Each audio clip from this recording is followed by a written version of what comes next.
আলোচনার শুরুতে আমি যে কথাটা বলতে চাই, এটা কি? এটা কি লাঠি? এটা পাশায় বলে কি হয়? আগুন হয়। এই লাঠিটা কিসে পরিণত হয়? পাশা গরম হয় না? এটা যদি আগুন না হয় তো পাশা গরম হয় কেন? তারপরে যদি আগুনে কিছু পরে লাল হয় তো পাশাও কি হয়? তাহলে এই লাঠি পাশায় বললে কি হয়? শুরুতে এটা বলার কারণ হলো, গতকাল বারবার বলেছিলাম আমাদের বেশি মানুষ দরকার নেই। আমি আমাদের ডক্টর মেহেদী হাসান ভাইকে ফোন করেছি যে আপনি একটা পোস্ট দেন, বারবার এটা বুঝান আমার এখানে লোকজন আসার দরকার নেই, বারবার আপনার পোস্ট দিয়ে দেন। তারপরে আরো অনেককে আমি ফোন করেছি যে আমাদের এখানে লোকজন দরকার নেই। আমি লাইভে বলতেছি, হয়তো তার লাইভ বড় লাইভ হওয়ার কারণে বুঝতেছে না। তারপরে অনেকে এসেছে আমার অপরিচিত, এসে তারা বারবার সিন ক্রিয়েট করার চেষ্টা করেছে। খেলা যখন জমে যায় তখন তো গলাবাজি সবাই করতে পারে, খেলা আগে খেলা জমাও, তারপর নিজেরা করো। আমরা খেলা জমিয়েছি, খেলা শেষ পর্যন্ত আমরাই নেব ইনশাআল্লাহ। কথা বোঝা গেছে? আমরা অনুপস্থিত থাকলে গাজীপুরের কৃতি সন্তান আহমদ সাদিকুর রহমান ভাই আছেন, তার নেতৃত্বে আপনারা ঐক্যবদ্ধ থাকবেন। কিন্তু যদি অপরিচিত কেউ এসে গতকাল যা হয়েছে, আমি সেটা পুনরাবৃত্তি করে সময় নষ্ট করতে চাচ্ছি না। আজকে আর মুখে বলা হবে না। এই লাঠি আমার নিজের হাতেও যেমন আছে, আমাদের ভলান্টিয়ারদের হাতেও আছে। বরগুনায় আমরা এমন ভাবে কন্ট্রোল করেছিলাম জনগণকে, প্রশাসন বলেছিল যে 20 জনের বেশি তারা জানাজা পড়তে দেবে না, হট্টগোল হবে। সেখানে আমরা দায়িত্ব নিয়েছিলাম। আমার পাশে দাঁড়িয়েছেন বৈষম্যহীন কারামুক্তি আন্দোলনের সংগ্রামী কেন্দ্রীয় জেনারেল সেক্রেটারি, তার নেতৃত্বে আমরা সেখানে কন্ট্রোল করেছিলাম আলহামদুলিল্লাহ। আপনারা দেখেছেন না? প্রশাসনও কেঁপে উঠেছিল, এরা ট্রেনিং প্রাপ্ত না, কিছুই না, তাৎক্ষণিক বায়াত নিয়ে তাৎক্ষণিক ভাবে কিভাবে করলো। তারা যাওয়ার সময় আমাদের প্রশংসা করে গেছে। তো শৃঙ্খলার দায়িত্ব আমাদের না, প্রশাসনের। কার? প্রশাসনের এসেছিল আমাদের এখানে, এসে বলতে দেখেন বিশৃঙ্খলা যেন না হয়। আমি স্পষ্ট বলেছি দায়িত্ব আপনার, এখানে যেন বিশৃঙ্খলা না হয় দায়িত্ব কার? প্রশাসনের। সভা সমাবেশ মিটিং মিসিং করা এটা বাংলাদেশের রাষ্ট্রীয় আইন অনুযায়ী এটা কি অন্যায়? আমরা মিটিং এর ঘোষণা কি গোপনে দিয়েছি? গত রাতে দিয়েছি না? এখানে যে আজকে প্রোগ্রাম হবে এটা কি প্রশাসন জানে না? প্রশাসন যে আমাদেরকে সতর্ক করে যায়, তারা যদি কোনো আশঙ্কা করে তারা এইখানে 10 জন 20 জন 30 জন পুলিশ দিল না কেন? দিছে, দেখেন দেখেন, তাকান, ক্যামেরা করে ঘুরান। এই যে এখানে কোনো লোক দেওয়া হয় নাই, আমি মনে করি তাদের দূরভিসন্ধি। তারা চাচ্ছে এখানে একটা হট্টগোল ঘটুক। আমি প্রশাসনকে স্পষ্টভাবে জানিয়ে দিতে চাই, জানিয়ে দিয়েছি, কিন্তু আপনাদের সবার সামনে আবার আরেকবার লাউডলি জানিয়ে দিতে চাই। সেটা হলো, তাদেরকে আমরা বলেছি বিশৃঙ্খলা দমনের দায়িত্ব আপনাদের, আপনারা আইন শৃঙ্খলা বাহিনী, আমরা নই, আমরা সাধারণ জনগণ। হ্যাঁ, আপনি যেহেতু বলতেছেন সহযোগিতা করতে, যে সহযোগিতা করার জন্য লাঠি নিয়ে আসছে, তাহলে এই লাঠির ব্যবহার যদি হয় এটা প্রশাসনের অনুমতিক্রমেই হচ্ছে, কারণ তারা বলেছে শৃঙ্খলা রক্ষা করতে। এখন যদি মুখে বলে না হয়, লাঠির প্রয়োজন হয় শৃঙ্খলা রক্ষার জন্য, ব্যবহার হবে। এর বিষয়ে কারো দ্বিমত আছে? কার দ্বিমত আছে চলে যান, পরে আবার বলতে পারবে না বিক্রমপুরী এখানে মব মারাইছে। মব মারানি উপদেষ্টাদের আমরা গণি না। নাটক কম করো, কেউ জেনজি বলেছে, ওইটা আমরা শিখেছি ওদের কাছ থেকে। এখন আমরাও ওইটা বলি, ওই জেনজির ভাষাই বলি। মব মারানিদের আমরা 2 পয়সার দাম দেই না। মব মারানিরা তৌহিদি জনতা থেকে হাত ফুটাই নিছে। তৌহিদি জনতা থেকে মব মারানিরা কি করছে? হাত ফুটাই নিছে। এই জন্য মব মারানি উপদেষ্টাদের আমার পায়ের জুতার যে ধুলা, এইটুকু মূল্য আমি তাদের দেই না, যতদিন না তারা তওবা করবে। কারণ এই জুলাই আন্দোলনে তৌহিদি জনতার লাশের সংখ্যা ছিল 99টা, 2-1টা এদিক ওদিক হইতে পারে। 100টার মধ্যে 99টাই ছিল কি? তৌহিদি জনতা। তৌহিদি জনতার লাশের উপরে সিংহাসন বানাইছে, বলে তৌহিদি জনতা থেকে হাত ঘুরে নিলাম। কেন? তসলিমা নাসরিনের বইয়ের বিরোধিতা কেন করলো? এই জন্য কি জুলাই আন্দোলন হয়েছে? যাই হোক, প্রসঙ্গ অন্যদিকে নিতে যাচ্ছি না। এজন্য সাবধান করে দেই, আমি শুধু কথা বলতেছি না, আমি প্রত্যেকটা চোখের দিকে তাকাচ্ছি। চোখের অভিব্যক্তি দেখে আমি বুঝতে পারি আলহামদুলিল্লাহ, এটুকু জ্ঞান যোগ্যতা আল্লাহ আমাকে দিয়েছে। তোমরা আমাকে যত পাগল ছাগলই মনে করো না কেন, সাইকো মনে করোই না কেন, আমার আচরণ খাকি পোশাকধারীদের দেখলেই চেঞ্জ হয়। এর কারণ হলো, আয়না ঘরে গিয়েছিলাম যখন, সব ধরনের খাকি পোশাকধারীদের আসল রূপ আমি দেখে এসেছি। এখনো তাদের আচরণ পরিবর্তন হয় নাই। তাদের আচরণ পরিবর্তন হইলে আমরা এমনি সুস্থ হয়ে যাব। তাছাড়া যদি আমি সাইকোই হয়ে থাকি, আমার আয়না ঘরে হাসিনা নিয়ে সাইকো বানাইছে। এই ইন্টারিম গভর্নমেন্টের দায়িত্ব ছিল আমাকে চিকিৎসা দেওয়া। যদি তারা আমাকে আসলেই কি মনে করে, তারা বলে দেয়, নির্দেশনা দিয়ে দেয় সাইকোর প্রোগ্রাম কভার করবেন না, মিডিয়াকে বলে দেয় এলো সাইকো, এর প্রোগ্রাম কভার করবেন না।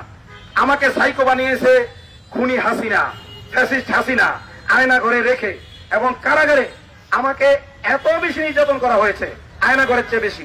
ফাঁসির কন্ডেম সেলে আমাকে বছরের বেশি রাখা হয়েছে। তো এখন এই ইন্টারিম যদি আমি তাদের বাসায় সাইকো হয়ে থাকি, যেহেতু হাসিনা বানাইছে, তোমরা জুলাই পরবর্তী সরকার, তোমার কি দায়িত্ব ছিল না আমাকে চিকিৎসা দেওয়া? তোমরা কি চিকিৎসা দিয়েছ? তাইলে আমি যদি সাইকো হয়ে যাই, দায়ভার তোমাদের, আমার না। এবার বলি, আমি ছিলাম ময়মনসিংহ এক প্রোগ্রামে, কিশোরগঞ্জে জসিমউদ্দিন রহমান সাহেবের প্রোগ্রাম ছিল, ওটা শেষ করি ময়মনসিংহে আরেকটা প্রোগ্রাম, ওখানে গিয়েছি মাগরিবের পর প্রোগ্রাম। আসরের একটু আগে দেখছি ফেসবুকে একটা আমাকে বারবার মেনশন দেওয়া হচ্ছে মাওলানা আনিসুর রহমান ভাইয়ের পোস্টে। পরবর্তীতে ওনার সাথে আমার কথা হয়, উনি বলতেছেন, ভাই আমরা এখানে খুব একটা সমস্যার মধ্যে আছি, অনেক জায়গায় দৌড়াদৌড়ি করতেছি, সেরকম সাড়া পাচ্ছি না। নিজেকে আমরা যখন থানায় যাই, থানায় যাওয়ার পরে আমাদেরকে মনে হচ্ছে আমরা এতিম, আর আমরা এতটা দুর্বল হয়ে গেছি, ওনারা আমাদেরকে মানুষে মনে করতেছিল না। লাস্টে আমি চিন্তা করলাম যে এখানে যদি বিক্রমপুরী ভাই আসতো তাহলে হয়তো আমাদের একটু উপকার হইতো। তো উনি যখন আমাকে আসতে আমন্ত্রণ করেন, তখন আমি আমার প্রোগ্রাম ক্যান্সেল করে এসেছি। ওইখানে তিনি ভাইদের আমি বুঝাইছি, এই প্রোগ্রামের উদ্দেশ্যই তো দিনের সৈনিক তৈরি করা। এখন যখন দিনের টাকা আসছে, এখন আমাদের কি করা দরকার, এই মুহূর্তে কি দরকার নাই, প্রোগ্রামটা স্থগিত রাখি, ওখানে যাই। তো তাদের কাছ থেকে বিদায় নিয়ে প্রোগ্রাম না করে আমি ওখান থেকে ব্যাক করেছি। আমি আসলাম, আমি আসার মুহূর্তে ভাইকে আমি একটা পরামর্শ দিয়েছিলাম, এটা আপনার জানা দরকার, এই ধরনের ট্র্যাপে আপনারাও করবেন। ভাইকে আমি পরামর্শ দিলাম, আমি যখন পোস্ট দেব, পুলিশ কিন্তু দ্রুত তাড়াহুড়া করে একটা মামলা লেখার চেষ্টা করবে। যদি মামলা লেখে, আর না লেখলে তো লিখলই না, আপনি ওইখানে থাকবেন, আমি আসা পর্যন্ত ওটাকে স্থগিত রাখবেন। আমি দেখবো এই জাতটা পরে, এই জাতটা ঠিক আছে কিনা, কারণ ওনারা তো আইন কানুন নিয়ে কাজ করে না, আমরা টুকটাক করতে করতে কিছুটা শিখছি। তো উনি অনেকক্ষণ ওখানে থাকার পরে আমিও জ্যামে পড়ে গেছি। ভাই আমাকে রিসিভ করতে যায় কিছু সময়ের জন্য, যে উনি কালিয়াকৈর থানা থেকে আমাকে রিসিভ করতে আসছে গাজীপুরে একটা কার ইনটেক করে।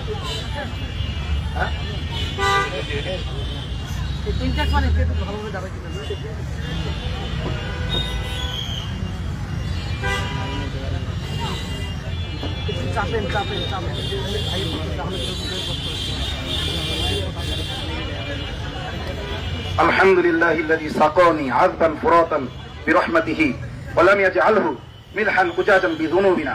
সকল প্রশংসা সেই আল্লাহ তাআলার, যে আল্লাহ তাআলা আমাকে সুপেয় সুমিষ্ট ঠান্ডা পানি পানের তৌফিক দিয়েছেন, এবং আমার গুনাহের কারণে এই পানিকে তিক্ত, লবণাক্ত এবং বিষাক্ত করে দেন নাই।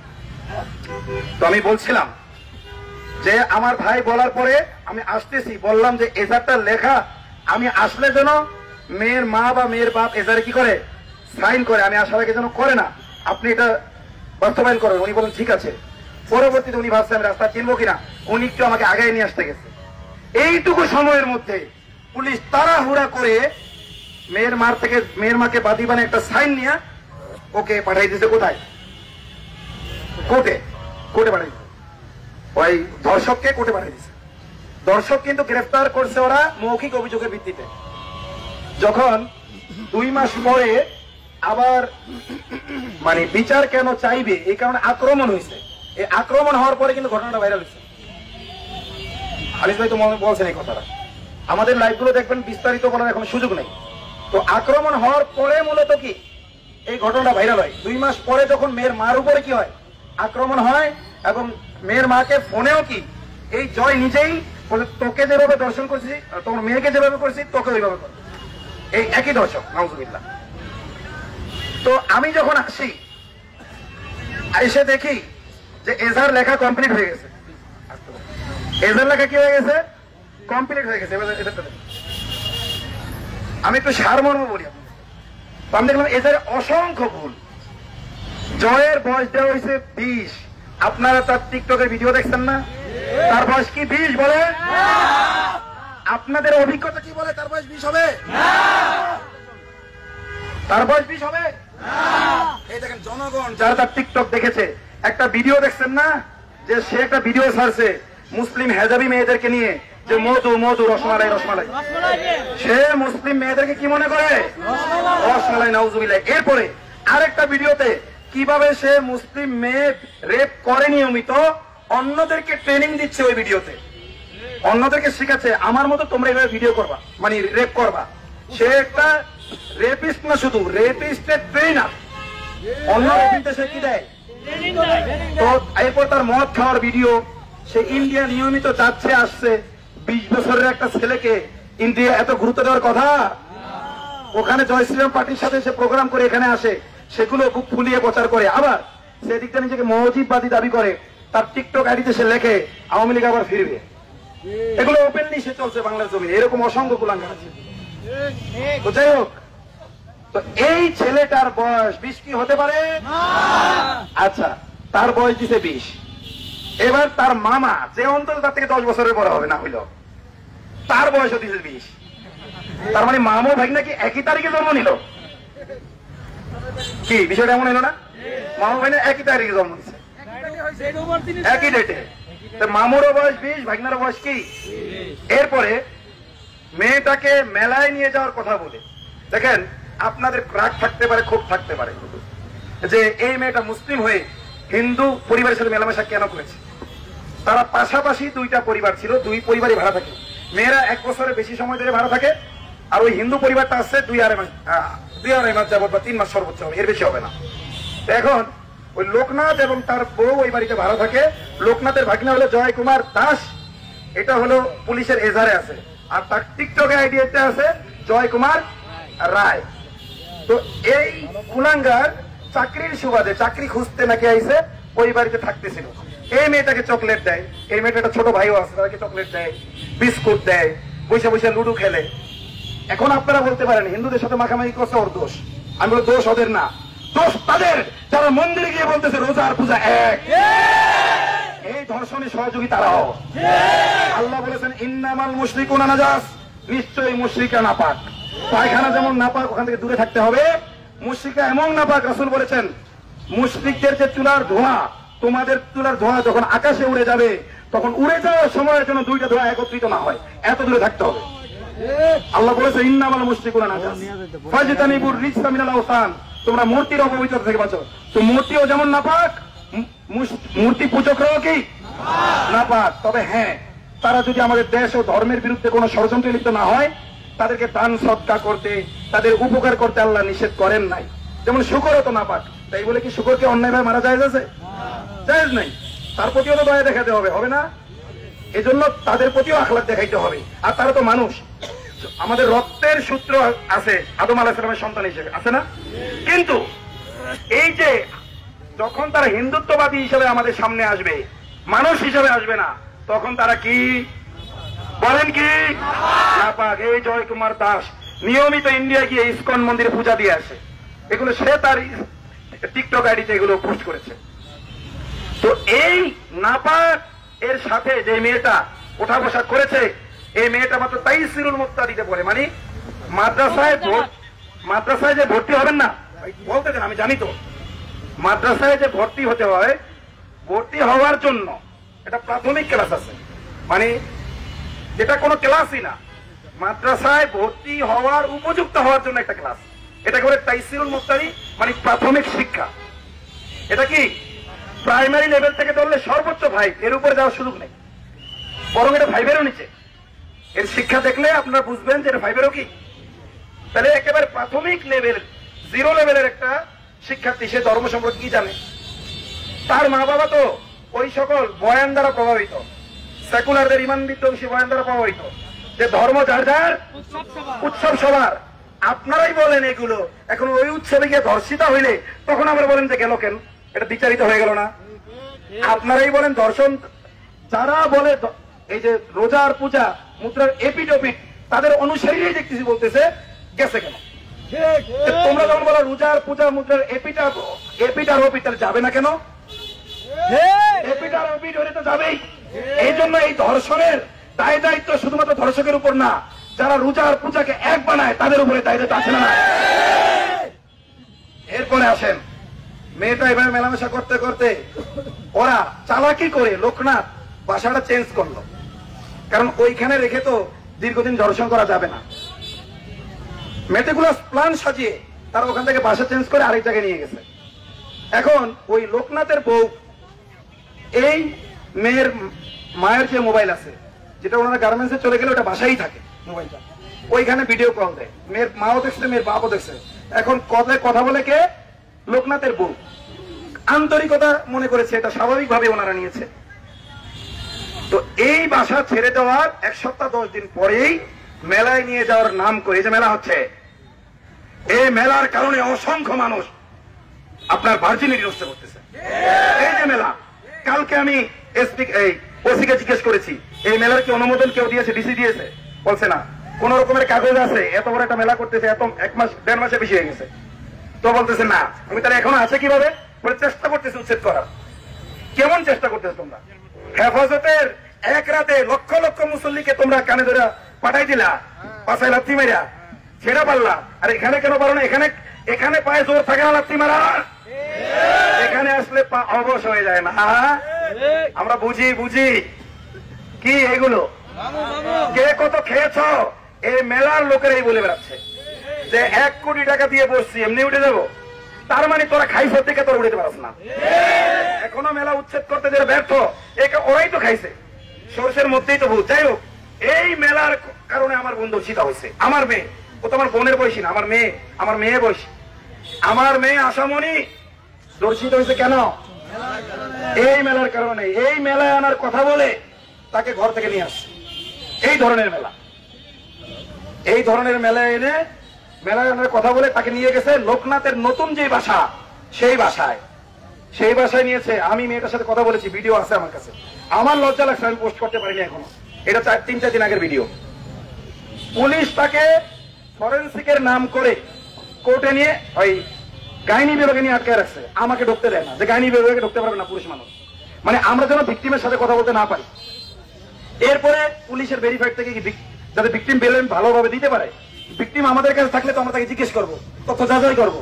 এই জন্য ফরেন্সিক যেখানে 1-2 দিনের মধ্যে হয়ে যাওয়ার কথা, বুধ গেল, বৃহস্পতি গেল, শুক্র গেল, শনি গেল, রবি গেল, সোম গেল, আজকে মঙ্গলবার, এখনো পর্যন্ত ফরেন্সিক কমপ্লিট হয় নাই। 1 সপ্তাহ হয়ে গেছে। এতদিন কি লাগে ভাই? কথা না, সাক্ষী নিলাম ডাক্তার, আমি তো হুজুর মানুষ, আমি তো জানি না। তাহলে এই যে দেখেন, এই প্রশ্নটা কেন করছে? যাতে এই তথ্যগুলো আমরা তার থেকে জানতে না পারি। তো যেই দিন এখানে প্রোগ্রামটা হইলো, আমার আসতে দেরি হয়েছে কেন এটা বলি। আগের প্রোগ্রামে আমি চলে গেছি, দেখলাম যে ওরা মনে করবে আমি প্রোগ্রামে থাকবো, ওরা মনে করবে আমি প্রোগ্রামে আসবো, তো ওইখানকার পুলিশ উদাসীন থাকবে। তো আমি কৌশল করে ওইখানে ঢুকে গেছি মেয়ের রুমে। গাইনি বিভাগের সকল মা বোনদের বলছি, দেখেন মা বোন, আমাদের এই মেয়েটার সাথে প্রহসন করা হচ্ছে, সে সঠিক বিচারটা পাচ্ছে না, পুলিশ আমাকে ঢুকতে দিচ্ছে না, আপনারা বিরোধিতা করেন না, আমি একটু ঢুকি। প্রত্যেকটা মা বোন আমাকে স্বতঃস্ফূর্ত ভাবে ঢোকার অনুমতি, হুজুর আসেন, যতক্ষণ মনে হচ্ছে আপনি তার কথা বলে ইন্টারভিউ নেন। তখন মেয়েটাকে আমি জিজ্ঞেস করলাম যে তোমার সাথে কিভাবে কি হয়েছে বলো। আমার কাছে ভিডিও আছে, আমি পোস্ট করতে পারি এখনো, আমার বিবেকে পারতেছে না কিভাবে পোস্ট করবো। এক কান্নার ভিডিও তোমা আমি নিতে পারতেছি না। তো ওইখানে মেয়েটা স্পষ্ট বলতেছে যে আমাকে মেলায় নিয়ে যাওয়ার কথা বলে ওর বাড়ির কাছাকাছি নিয়ে যায়। তো ও তার ওর বাড়ি চেনে না, তো রাস্তায় নিয়ে জোর করে বোরকা খুলে ফেলতেছিল। তো আমি বাধা দিচ্ছি, সে শোনে নাই। জোর করে কি করে ফেলছে? বোরকা। কেন? কারণ হিন্দু ঘরে যদি বোরকাউলি ঢোকে, আশেপাশের প্রতিবেশীরা সন্দেহ করতে পারে। এই জন্য রাস্তা থেকেই কি তাকে বোরকা খুলতে বলছে। এখানে মেলায় যেতে হলে বোরকা পরে যাওয়া যায় না, মেলায় যেতে হলে বোরকা খুলতে হবে। তারপরেও খুলতে চাই, জোর করে বোরকাটাকে খুলছে রাস্তা থেকে। এরপরে ওইখান থেকে নিয়ে গেছে তার কোথায়? বাসার ভিতরে। প্রথম বলে যে, আমি বলছি তোমাকে কে কে অত্যাচার করছে? বলছে আমাকে প্রথম 2 বার জয় অত্যাচার করে। এরপর আমার আর কোনো জ্ঞান ছিল না, আমি ওখানে কয়দিন ছিলাম আমার জ্ঞান ছিল না। 3 দিন তো মেয়ের মা বাবার হিসাব অনুযায়ী, এই হিসাবটা করছে মেয়ের মা বাবা, তাই মেয়ে জানে 3 দিন। কিন্তু মেয়ের কোনো কি ছিল না যে 2 বার ও করছে। এরপরে কে করছে না করছে আমি কিছু জানি না। এরপরে আমার যখন হুশ ফিরে, একটু হুশ হালকা হালকা, ওরা আমাকে একটা বাসে উঠে দেয়। আমি বাস থেকে নাইমা পানি খাইতে গেছি, পানি খাইতে গিয়ে অজ্ঞান হয়ে পড়ে গেছি। কথা বুঝতে পারছেন? অজ্ঞান হয়ে যখন পড়ে গেছে, তখন মানুষ জড়ো হয়েছে জায়গায়। জড়ো হওয়ার পর এক মহিলা তাকে চিনতে পারছে, এক কাজের বুয়া। বৃদ্ধ মহিলা। তখন সে শনাক্ত করছে, পরে কয়েক ধরাধরি করে তার বাড়িতে তাকে দিয়ে আসছে। বাড়িতে যখন দিয়েছিস, মেয়েটা তার মাকেও চেনে না, মেয়েটা তার বাবাকেও চেনে না, খালি চিৎকার চেঁচামেচি করে কান্নাকাটি করে, কাউকে চেনে না। বাড়িওয়ালা বলছে বিপদে, যে বাড়ি ভাড়া দিয়েছে টিনের ঘর, চিল্লাইলে তো বাইরে যায়। বাড়িওয়ালা বলতেছে তোমার মেয়ে গুম ছিল, মিসিং ছিল, এখন এই অবস্থা, তো একে নিয়ে তুমি বাড়ি চলে যাও, সুস্থ হইলে নিয়ে আসো। ওই দিক দিয়া ইসকন হুমকি দিচ্ছে, তোকে যেভাবে দর্শন করছি তোর মেয়েকে, তোর মেয়েকে যেভাবে তোকে এইভাবে করবো, তোর স্বামীরও শেষ করবো। এই রেকর্ড আছে আমাদের কাছে। গতকাল আমরা এই রেকর্ড আলহামদুলিল্লাহ উদ্ধার করছি, বলেন আলহামদুলিল্লাহ। আমি বলেছি না পুলিশ তোমরা সাপ, আমি হলো সাপুরে, সাপুরের কাছে ধরা খেতে হবে। আমার বাপ ছোটবেলায় অনেক সাপ ধরতো, আমি আমার বাপের দেখা দেখি সাপ ধরছি, নেটেও আমার বাপের সাপ ধরার ভিডিও আছে। তো আমিও সাপ ধরতাম। যেদিন আমার বাপ হাদিস দেখছে যে সাপ মারতে হয়, ধরতে হয় না, সেদিন থেকে বাপ তওবা করছে, বাপ আমিও ধরবো না, তুমিও ধরো না। কিন্তু সাপ ধরার একটা আলাদা ফিলিংস আছে। এখন পুলিশ তৈরি ওই ফিলিংসটা আমি পাই।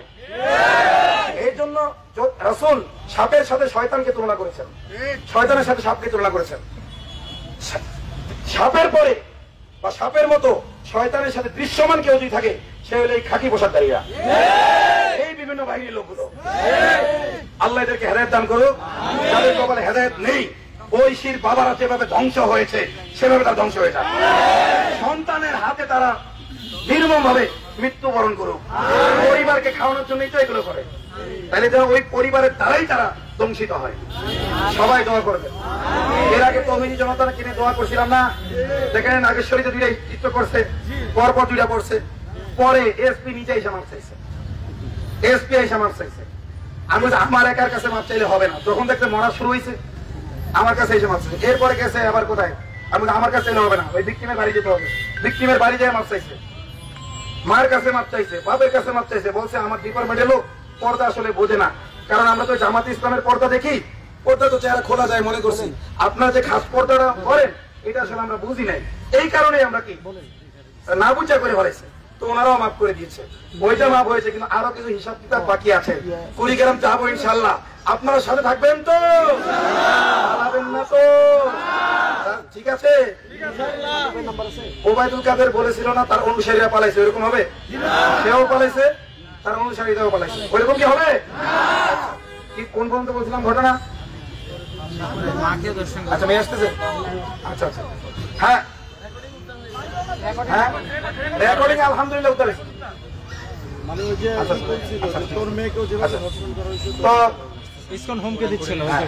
এইভাবে একের পর হুমকির কারণে ওনারা বাড়ি ছেড়ে প্রায় 2 মাস দূরে ছিল। পরে যখন আমরা ফিরে আসে, মেয়ে যখন ঠান্ডা হয়ে গেছে আর কান্নাকাটি করে না, ওনারও তো ভাই পেটে দেয়, আসতে হয়েছে আবার। কারণ একজন গার্মেন্টস এর শ্রমিকের মর্যাদা কতটুকু আছে? গার্মেন্টস এর আসল শ্রমিকের মর্যাদা তৈরি দিতে পারে না, পতিতাদেরকে শ্রমিকের মর্যাদা দিতে চাচ্ছে।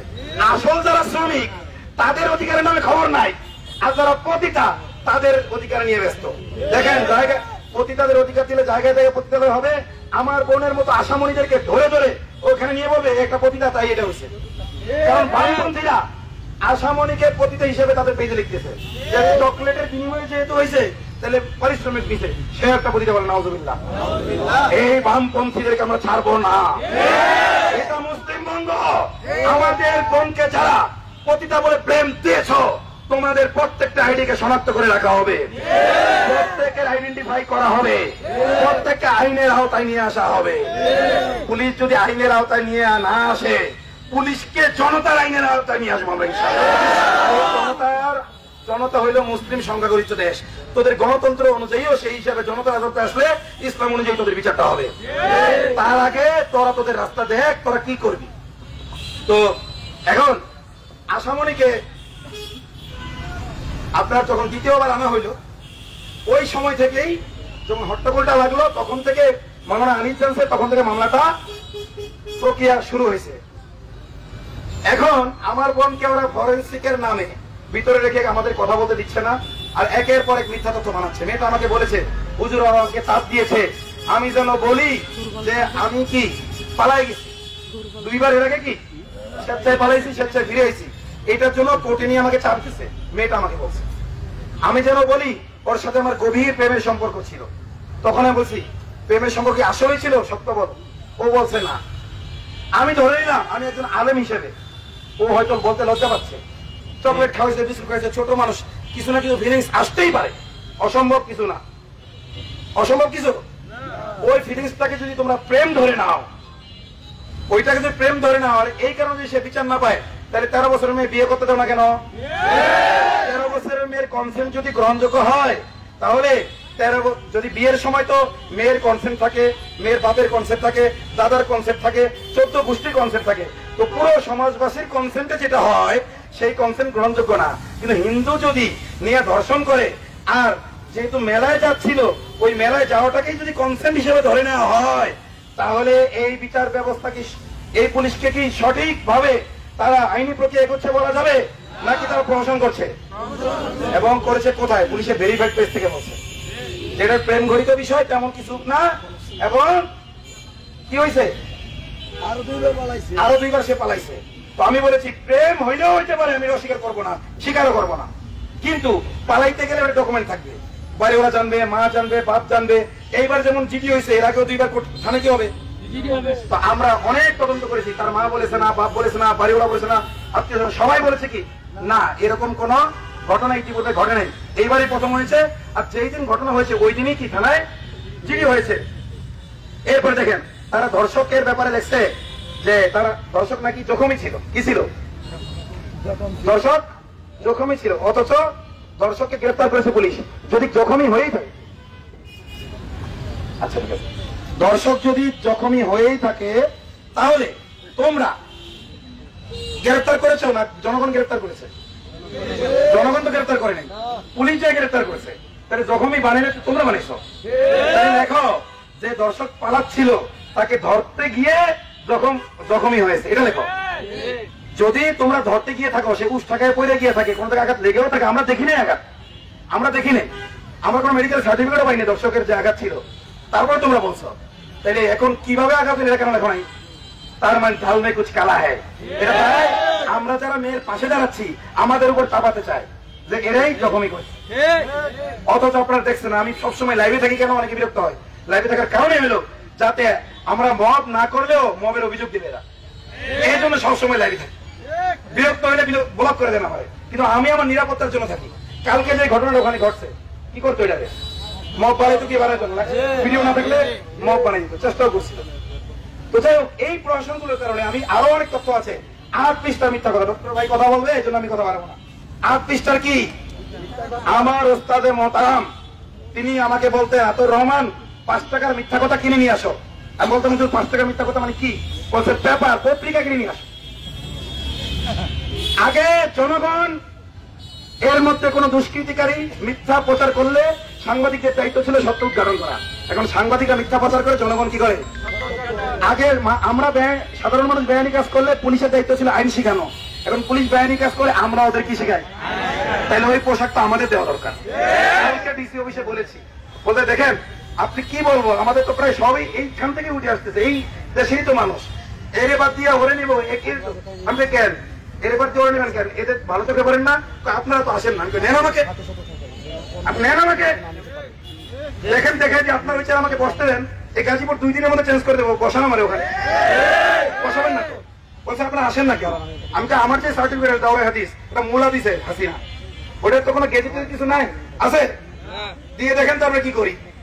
শুধু গাজীপুর না, পুরো বাংলাদেশকে 1 সপ্তাহের মধ্যে ঠিক করে দেবো। 1 সপ্তাহ বললাম, 1 সপ্তাহ। এই যে তাকাই আছি, কোনো বিশৃঙ্খলা হয়েছে? শুধু চোখ দিয়ে কন্ট্রোল করতেছি তোদেরকে, কথা বোঝো নাই? তাহলে যদি আমাদেরকে পাওয়ার আসে, কন্ট্রোলটা কিভাবে হবে? বাংলাদেশের ধর্ষণ প্রায় শূন্যের কোঠায় নেমে আসবে ইনশাআল্লাহ, প্রায় শূন্যের কোঠায় নেমে, যদি তৌহিদি জনতা ক্ষমতায় যায়। তবে সেটা কখনো গণতান্ত্রিক পর্যায়ে সম্ভব না, আল্লাহ তৌফিক দান করুন। তো যাই হোক, এই যে পুলিশের 8 পৃষ্ঠার মিথ্যা কথা, এটা জানার জন্য আমি তদন্তকারী আয়োগে ফোন করেছি বারবার, একবার ওই কুলাঙ্গার ফোন ধরে নাই। ওসিকে ফোন করেছি, সে প্রথমবার ধরে আর ধরে নাই, প্রথমবার ধরে আর ধরে নাই, কারণ তখন প্রেস খেয়ে যাচ্ছে কথা। আর ও তদন্তকারী আয়োগ একবার ধরছিল, বলছে একটু পরে আবার কল ব্যাক করতেছি, যদি আপনারা দেখছেন লাগবে। আর কল ব্যাক করে নাই, আমি দিলেও কি ধরে নাই। তখন বুঝেছি তুমি তো সাপ, সাপুরের কাছে যায় বিন বাজাইতে হবে, যশোরে বসে বিন বাজালে এই সাপ ধরা যাবে।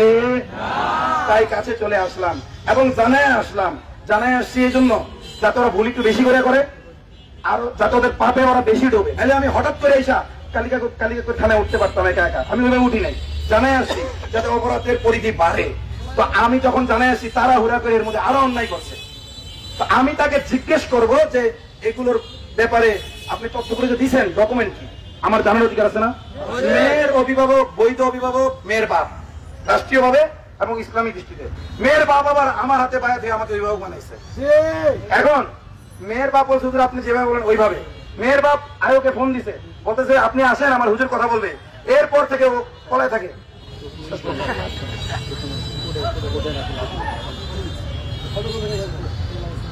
তো এখন ডকুমেন্ট দিয়ে দিলাম, অনেকগুলো মিথ্যা কথা ওখানে আছে। তো আমি তাকে জিজ্ঞেস করব, আমি আর মেয়ের বাপ থাকতে এক জায়গায় বসে চা খাবো, এটা দাওয়াত দিচ্ছে আগে। সে আমাদের চা দাওয়াত গ্রহণ করে না। সে আমাকে চায় না খাওয়াইয়া মানে কিছু লোককে ভাতের হোটেলে ডাকে, যাতে তাদেরকে আমার বিরুদ্ধে খেপানো যায়। তো যারা গিয়েছিল ভাতের হোটেলে তারা প্রথমে বুঝতে পারে নাই, পরে আমাকে সরি বলছে যে হুজুর আমরা আসলে বুঝতে পারি না। ওসি সাহেব ডাকছে, গেছি, সে যেভাবে ভাতের আয়োজন করবে আবার আমাদেরকে আপনার কিন্তু ব্যবহারের চেষ্টা করবে, আমরা আসলে বুঝি নাই। ওসি সাহেব ধরাই দিয়েছিল ফোনটা, বলেন যে বিক্রমপুরী নিয়ে উনি চলে যাক, আপনারা আছেন আপনাদের নিয়ে সমাধান করুন। আমরা সেটাই বলছি, এই আগামাত আমরা জানতাম না, ওনারা সরি বলছে, আল্লাহ আমাদের ক্ষমা করুন। এটা হতেই পারে, এটা আমাদের দোষ না, এটা ওসির ষড়যন্ত্র। ওসি আলেমদের মধ্যে মানে ডিভাইড করার জন্য এই ষড়যন্ত্র চালিয়েছে। এই ষড়যন্ত্র এখনো অব্যাহত আছে। আপনারা কি এটা হতে দেবেন না রুখে দেবেন? ওকে আমরা বারবার বসতে চাইছি, সে বসতে রাজি না। তখন আমি খালি খোঁজ নেই ওকে থানায় আছে কিনা। তো আমি থানার থেকে গেলে ও চলে আসে অন্য জায়গায়। ও যখন হাসপাতালে যায়, যখনই সময় আমি যাচ্ছি হাসপাতালে, ও ওখান থেকে আবার বেড়ে চলে আসে। আল্লাহর কি মেহরবানি, অন্য কোনো কাজে আসছি, মেয়ের মা ফোন করছে, হুজুর হুজুর আইছে, ও এখন নিজে চলে যাচ্ছে। মেয়ের মা আমাকে ফোন করছে, ওই সময় আমি সাক্ষাৎকার দিচ্ছিলাম মিডিয়াতে। সাক্ষাৎকার রেখেই আমি চলে গেছি, আমার এই যে জুতা ছিঁড়ে গেছে রেখে, পরে আমি একটু আগে সিলেছি জুতা, এক দৌড়ে আসছি। ও আমাকে দেখে আবার গাইনি বিভাগের ভিতরে ঢুকছে। এখন ওই হাসপাতালে যে মেয়েগুলো আছে, এগুলো এত জঘন্য, একটা মেয়ের পাশে দাঁড়ানো উচিত ছিল না? এরা ওই কুলাঙ্গারকে গাইনি বিভাগে ঢুকতে দিচ্ছে, আমাকে ঢুকতে দেবে না। ওর সাথে একটু কথা বলে ঢুকতে, আমাকে ঢুকতে দেয় না। আমি এলাও না, ও এলাও। তার মানে আমরা পুরুষ, ও হলো ট্রান্সজেন্ডার। হারাম খাইতে খাইতে গজমঙ্গ রোগী হয়ে গেছে, ওর নাক পল্টু শেষ। এই কারণে ও ভিতরে গেলে সমস্যা নাই, যে আমি তো একটা প্রকৃত পুরুষ। আমার দুইজন, আমার মধুর ব্যবসা আছে, নিচে কাটি। তো এই কারণে হয়তো তারা আমাকে যাইতে দেয় না। মানে কেন কেন আমরা যেতে দিল না? ও যদি যাইতে পারে, ওদের চরিত্র কি ফুলের মতো পবিত্র? হ্যাঁ, অসংখ্য তৌহিদি জনতা আছে যারা এই দাবি করতে পারে কিন্তু করে না আল্লাহর ভয়ে। আল্লাহ বলেছে তোমরা নিজেদেরকে পবিত্র দাবি করবে না, যতই পবিত্র হও। এই জন্য আমরা বলি রব্বানা যালামনা আনফুসানা, আল্লাহ আমরা অপরাধী, আমরা পবিত্র না। তো এখন ও যে দেখা দিল না, টয়লেটে যায় পড়াইল, পরে ওখান থেকে যে লুকচুরি গুলো হয়েছে আপনারা দেখছেন না? সে আমাদেরকে এটা গুজব ছাড়া এক্সিট দিয়ে বেরিয়ে গেছে, আসলে সে বেরোয়নি। এটা আমাদের গুজব ছাড়া যাতে ওখান থেকে আমরা চলে আসি। কিন্তু যখনই চলে আসছি পুলিশ প্রটেক্ট করে তাকে আবার আনতে গেছে। বাকি ঘটনা আপনারা